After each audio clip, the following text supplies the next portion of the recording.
we're gonna be install the plastic trim for the sheetrock, like for decoration, for the small gap on the ceiling, and on the floor you don't need to install the crown moldings or baseboards. So that's the product exactly for that. So you can just install it on the bare wood, on the studs, just the basic measurements from one corner to other corner.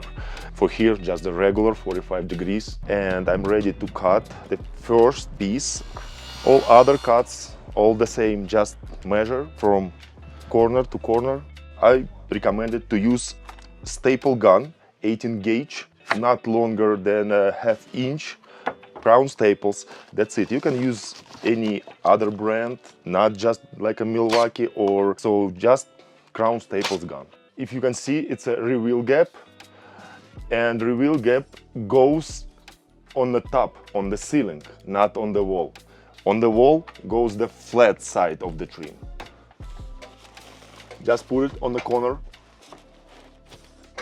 Don't forget to adjust the gun, that the staples don't go through the trim. We already checked this room.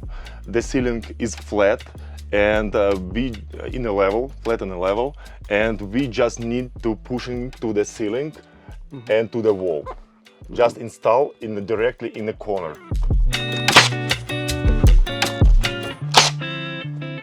The beauty of this product, the shadow reveal, you can use the sheetrock application 5/8 or ½ inch. So here, this is the shadow reveal gap for ceiling, and when you apply the sheetrock, this is the 5/8, you apply to the ceiling right there.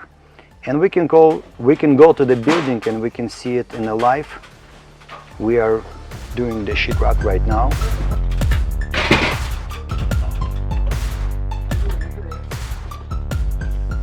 You can apply 5/8 in the walls as well. It goes right there, okay? The measurements for the baseboards, the same like for ceiling trim. Nothing special, from corner to corner, exactly. This trim, it's a bottom trim, and I'm installed on the saw the same way, like it should be installed on the floor.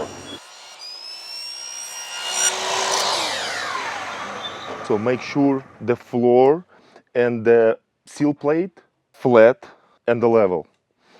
The floor is here, and the sheetrock goes over there. The sheetrock will go over that lip and screw it down to the wall and will hold it.